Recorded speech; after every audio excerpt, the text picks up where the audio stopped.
आप स्थिर रहकर उनको दुआएं भेजेंगे। जब दोनों में से कोई एक स्थिर रहता है, शांत रहता है, दुआएं भेजता है, तो रिश्तों में कभी गांठें नहीं आ सकती।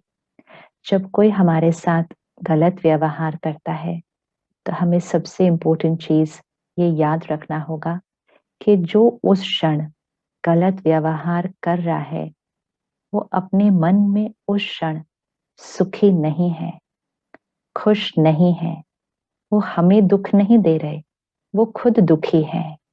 वो हमें दर्द नहीं दे रहे, वो खुद दर्द में है। We need to remember that.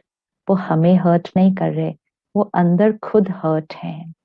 कई बार ये देखना बड़ा मुश्किल लगता है, क्योंकि उनका व्यवहार शोर मचाने का, चिल्लाने वाला होता है, कुछ गलत करने का होता है। तो हमें लगता है ये कौन से दुख दर्द में है, ये तो शोर मचा रहे हैं। शोर मचाना, चिल्लाना, झूठ बोलना, डोमिनेट करना, ये दर्द है। आत्मा अपने स्वभाव से, अपने संस्कार से हट चुकी है। It is a disease, it is an emotional disease. So दूसरा दर्द में है, दुखी है, कंफ्यूज्ड है। हम उसकी इमोशनल इन्फेक्शन को नहीं लेते। अगर हमने भी दुख दर्द क्रिएट कर दिया, तो हमने तो उनकी इमोशनल इन्फेक्शन कंज्यूम कर ली। लेकिन अब तो हमें याद है, वो उनकी क्रिएशन है, मेरी क्रिएशन, मेरी चॉइस है। परमात्मा से कनेक्ट करके, प्यार के सागर, सर्वशक्तिवान, उसकी शक्तियों को अपने अंदर भरकर हम खुद हील्ड रहते हैं, काम रहते हैं, स्टेबल रहते हैं। ऐसा नहीं कि हम पहले हर्ट क्रिएट करते हैं, फिर हम उसको ठीक करते हैं। वो तो शुरू शुरू में होता है, लेकिन धीरे धीरे और बहुत जल्दी जल्दी, ऐसा नहीं कि इसको बहुत साल लगेंगे, लेकिन धीरे धीरे हम हर्ट क्रिएट ही नहीं करते। ये नहीं ना बीमार हो फिर खुद को ठीक करो, ये तो शुरू शुरू में। फिर नेक्स्ट स्टेज क्या आएगी, इतनी पावर यहाँ बढ़ जाएगी कि बीमार होंगे ही नहीं, क्योंकि मन ने सही बोलना सीख लिया है। खुद खुद से सही बात करना सीख लिया है। खुद को क्या कहना है वो सीख लिया है।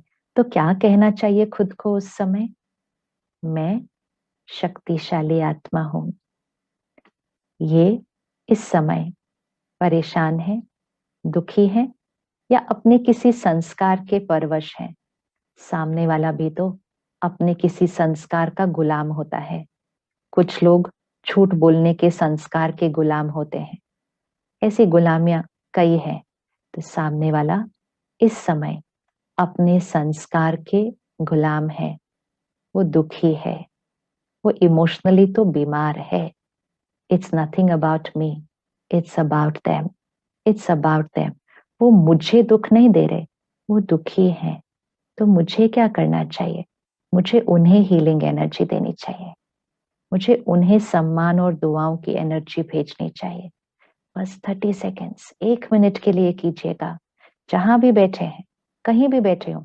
कभी कभी तो रास्ते में झगड़े हो जाते हैं, कोई कुछ बुरी तरह से बोल देता है, कभी ट्रेन में, कभी फ्लाइट में, कभी रोड पर, वहां भी ऐसी बातें हो जाती हैं और हम रिएक्ट कर देते हैं। अब नहीं, now I am the master. एक क्षण के लिए तुरंत मन को क्या समझाना है, वो उसका व्यवहार है। I am a powerful soul, परमात्मा मेरे साथ है। शक्तियां, दुआएं और सम्मान उनके लिए।